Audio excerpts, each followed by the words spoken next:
It was a quiet afternoon at Brookfield High. The golden light of the setting sun spilled across the rows of empty desks, and the only sound was the gentle scratch of a red pen on paper. Ms. Collins, a devoted teacher for more than 20 years, sat alone at her desk. Her students had gone home hours ago, but she stayed late, as she always did, grading essays and writing gentle words of encouragement in the margins. She believed in her students, even when no one else did, especially those who struggled the most. One of those students was Ethan, a quiet 12-year-old who rarely spoke, never smiled, and often kept his eyes down. His clothes were worn, and his notebooks were filled with messy handwriting. But Ms. Collins saw something different, a spark beneath the silence. That evening, she reached for his homework, a short essay titled, "What Makes Me Happy?" The first lines were shaky, as if written by trembling hands.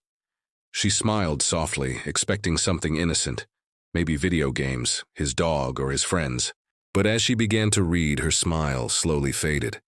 "What makes me happy is when Mom doesn't cry at night." Her pen froze mid-air. She blinked, unsure if she'd read it right. The essay continued.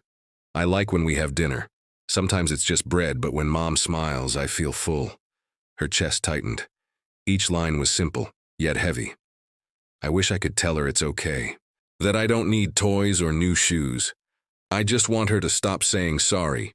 Ms. Collins's eyes blurred. She set the paper down, pressing her hand to her mouth. In all her years of teaching, she had read thousands of essays, but never one that felt like a cry for help. She looked at the name again.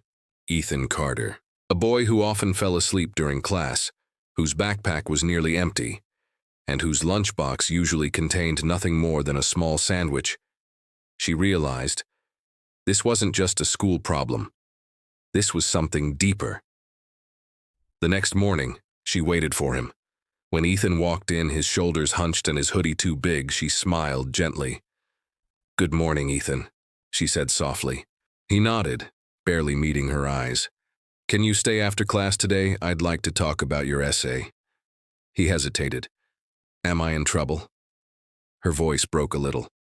"No, sweetheart. You're not in trouble at all."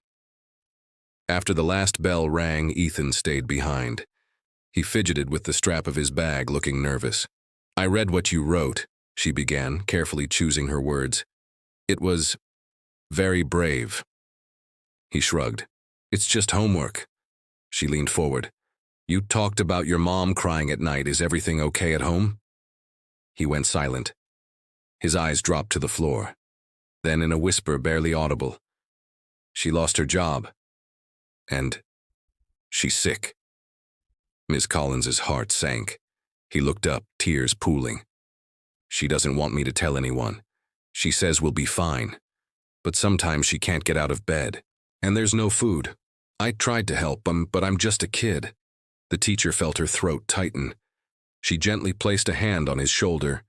"You did the right thing by writing it down. Thank you for trusting me, Ethan." That night, Ms. Collins couldn't sleep.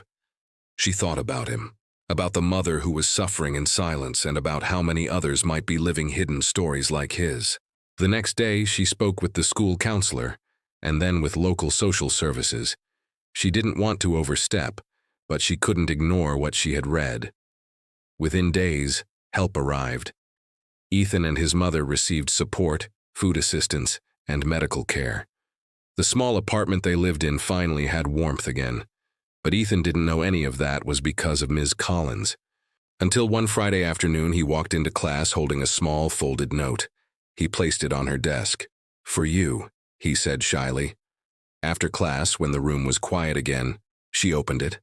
The handwriting was the same, small, shaky, but heartfelt.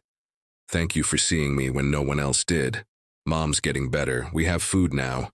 I don't know how, but I think you had something to do with it. You're what makes me happy." Tears filled her eyes again. She pressed the paper to her chest, whispering a silent prayer of gratitude. Months passed. Ethan's grades improved. His laughter returned. He started helping others, volunteering in the school lunch program, staying after class to tutor younger students. Ms. Collins would watch him from her desk, heart full, realizing that small acts of kindness could change entire lives. One day, the principal called her into the office. He smiled. "We received a letter from a parent." She frowned slightly. "A complaint?" He chuckled. "Far from it." He handed her the letter. It was from Ethan's mother. "Dear Miss Collins, I don't know your first name. I only know the kindness you showed my son. You didn't just teach him English. You taught him hope. Thank you for saving us when we had nothing." Her hands trembled. Tears streamed down her face as she whispered, "This is why I teach." That evening, when she packed up her things, she looked around the empty classroom, the same way she had months before. But this time, the silence felt different. It was full of peace. She placed Ethan's note inside her drawer, right next to her red pen. A reminder of why she stayed late every day, because sometimes the most powerful lessons aren't written in textbooks. They're written in the hearts of those who dare to care.